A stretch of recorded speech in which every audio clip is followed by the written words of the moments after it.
Hello guys, good morning, how are you. I hope so आप सब लोग मस्त होंगे, जहाँ भी होंगे स्वस्थ होंगे। तो आइए करते हैं ज्योग्राफी की सीरीज़ को फिर से स्टार्ट। एमसीक्यू बेस्ड क्वेश्चन जो कि एनसीईआरटी से लिए गए हैं। सो फर्स्ट क्वेश्चन इज, निम्नलिखित में से कौन से संसाधन नहीं है, कौन से संघनन नहीं है, सॉरी। ओस, कोहरा, धुआं, पाला, मेघ, वर्षा। तो जो संघनन नहीं है वो कौन सा होता है? धुआं। ठीक है। नेक्स्ट क्वेश्चन है, निम्नलिखित में से उष्ण कटिबंधीय क्षेत्र कौन सा है?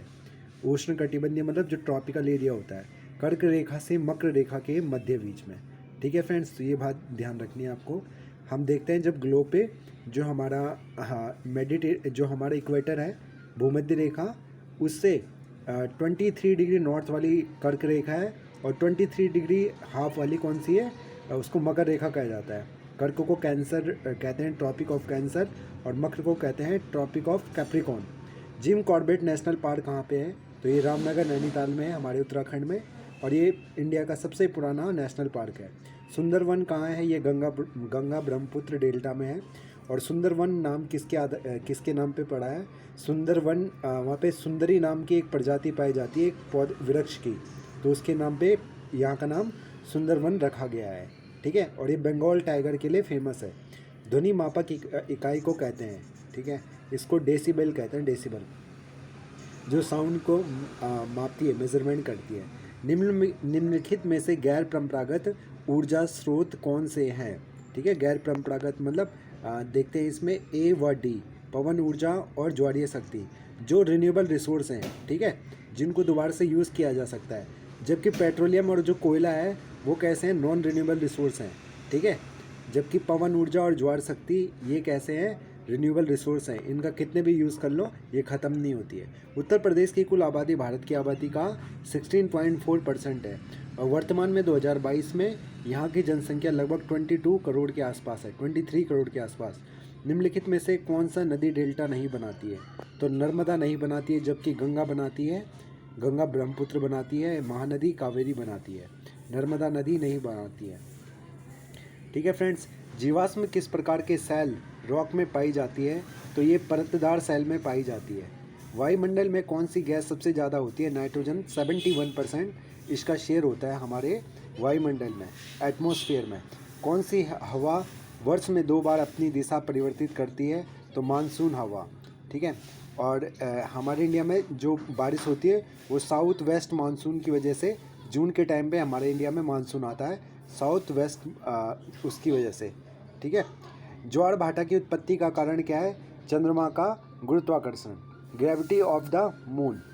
गोबी, कालाहारी, आटाकामा, सहारा क्या है? तो ये सारे के सारे मरुस्थल हैं, डेजर्ट हैं, और सबसे बड़ा इनमें से सहारा है पूरे वर्ल्ड में, जो कि कहाँ पे लोकेटेड है? अफ्रीका कॉन्टिनेंट में, और अफ्रीका में भी नॉर्थ और ईस्ट की साइड को।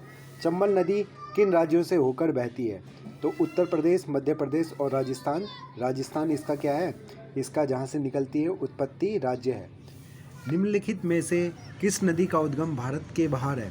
तो इसमें नर्मदा, ब्रह्मपुत्र। इस क्वेश्चन में थोड़ा डाउट है, भारत के बाहर कौन सी नदी का उद्गम है? तो ये ब्रह्मपुत्र है, ये तिब्बत से निकलती है। ठीक है, तिब्बत से निकलती है ब्रह्मपुत्र। ये फोर्थ गलती से लगा यहाँ पे। इग्लू क्या है? ऑस्ट्रेलिया के मूल निवासियों द्वारा पालतू बनाया गया एक पशु। ठीक है, ये इसको इग्लू कहते हैं। इग्लू इग्लू किस भारतीय राज्य ने 2016-17, तो ये इग्लू जो है ये गलती से यहाँ पे 2 लिखा है, इसका सही आंसर है 3। गुंबद के आकार का एक घर या झोपड़ी जो कठोर बर्फ की सिल्ली से बनाया जाता है, जिसमें एस्किमो रहते हैं। किस भारतीय राज्य ने 2016-17 में भारत में उत्पादित चीनी का 1/3 से अधिक चीनी उत्पादन किया? तो यूपी है इसका सही आंसर, उत्तर प्रदेश। हिमालय का तीसरा सबसे बड़ा शिखर कौन सा है? माउंट कंचनजंगा, और कंचनजंगा भारत की सबसे बड़ी ऊंची चोटी है। ठीक है। और माउंट एवरेस्ट कहाँ पे है? ये हिमालय की सबसे ऊंची चोटी जो कि नेपाल में है। नेपाल में इसको सागर माथा कहा जाता है। निम्नलिखित भारतीय राज्यों में से किस में से कर्क रेखा नहीं गुजरती है? तो उत्तर प्रदेश से नहीं गुजरती, जबकि राजस्थान, मिजोरम, त्रिपुरा से ये रेखा गुजरती है। 8 राज्यों से भारत की गुजरती है। निम्नलिखित 2011 की जनगणना के अनुसार उत्तर प्रदेश के किस जिले की जनसंख्या सबसे ज़्यादा है? इलाहाबाद की जनसंख्या सबसे ज़्यादा है। इलाहाबाद का नया नाम है प्रयागराज। गोदावरी नदी का उद्गम स्थल राज्य है महाराष्ट्र, ठीक है। और गोदावरी को क्या कहा जाता है? दक्षिण भारत की गंगा। भारत की सबसे बड़ी मीठे पानी की झील वुलर झील कहाँ पे? ये आपके जम्मू कश्मीर में, इसका नाम है विलर झील। अगर खारे पानी की पूछेंगे तो चिल्का लेक, जो कि उड़ीसा में है। भारत और पाकिस्तान के बीच कितनी पार सीमा ट्रेन चलती है? ठीक है, तो एक चलती है। अगला क्वेश्चन है, निम्नलिखित में से कौन सा जानवर भारत अभी मैं काम कर रहा हूँ, थोड़ी देर में आना, ठीक है। अभी मैं पढ़ाई कर रहा हूँ। क्या कर रहा हूँ? स्टडी कर रहा था। क्या कर रहा है? जाओ, मैं पढ़ाई कर रहा हूँ, थोड़ी देर पढ़ाई कर लेता हूँ, फिर मैं पढ़ाई कर दूँगा, तुम्हें नौकरी लग जाएगी। आप जाओ, थोड़ी देर जाओ। पापा दादा का फ़ोन में लगा ले, वहाँ पे रखा है, दादा का फ़ोन रखा है वहाँ पे।